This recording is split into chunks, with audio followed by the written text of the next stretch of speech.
Hello friends, ನಮ್ಮ Kannada news ಚಾನಲ್ಗೆ ಸ್ವಾಗತ. ಇಂದು ರಾಜ್ಯದ ಹವಾಮಾನ ಸುದ್ದಿ ತಿಳಿಯೋಣ.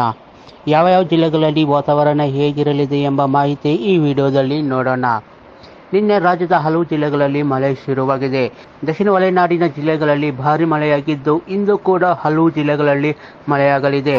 ಬಿಸಿಲಿನಿಂದ ಕೆಂಗೆಟ್ಟ ಜನರಿಗೆ ಈ ಮಳೆ ಸ್ವಲ್ಪ ನೆಮ್ಮದಿ ಸಿಕ್ಕಂತಾಗಿದೆ.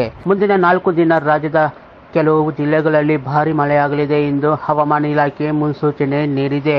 ಬೆಂಗಳೂರು ಗ್ರಾಮಾಂತರ, ಚಾಮರಾಜನಗರ, ಹಾಸನ, ಕೋಲಾರ, ಮಂಡ್ಯ, ಮೈಸೂರು, ರಾಮನಗರ, ತುಮಕೂರು ಸೇರಿದಂತೆ 1 ಅಥವಾ 2 ಕಡೆ ಗುಡುಗು ಸಹಿತ ಮಳೆಯಾಗುವ ಸಾಧ್ಯತೆ ಇದೆ ಎಂದು ಹವಾಮಾನ ಇಲಾಖೆ ಮುನ್ಸೂಚನೆ ನೀಡಿದೆ. ಬೆಂಗಳೂರು ಸೇರಿ ರಾಜ್ಯದ ದಕ್ಷಿಣ ಒಳನಾಡಿನ ಭಾಗಗಳಲ್ಲೂ ಮಳೆಯಾಗಲಿದೆ. ದಕ್ಷಿಣ ಒಳನಾಡಿನ ಬೆಂಗಳೂರು ಗ್ರಾಮಾಂತರ, ಕೋಲಾರ, ಚಿಕ್ಕಬಳ್ಳಾಪುರ, ದಾವಣಗೆರೆ, ಶಿವಮೊಗ್ಗ ಸೇರಿ ಇತರೆಡೆ ಮಳೆಯಾಗುವ ಸಂಭವವಿದೆ. ಉಳಿದಂತೆ ಉತ್ತರ ಒಳನಾಡಿನ ಕೆಲವೆಡೆ ಮಾತ್ರ ಮಳೆಯಾಗಲಿದೆ. ಮುಂದಿನ 4 ದಿನಗಳವರೆಗೆ ಉತ್ತರ ಒಳನಾಡಿನ ಕೆಲವೆಡೆ ಮಳೆಯಾಗಲಿದೆ. ಆದರೆ ಬೀದರ್, ಬಳ್ಳಾರಿ, ರಾಯಚೂರು ಸೇರಿ ಕಲಬುರಗಿ ಜಿಲ್ಲೆಗಳಲ್ಲಿ ಅಲ್ಲಲ್ಲಿ ಮಳೆಯಾಗುವ ಸಾಧ್ಯತೆ ಇದೆ. ಇದರ ಜೊತೆಗೆ ಬಿಸಿಲಿನ ವಾತಾವರಣ ಇರಲಿದೆ.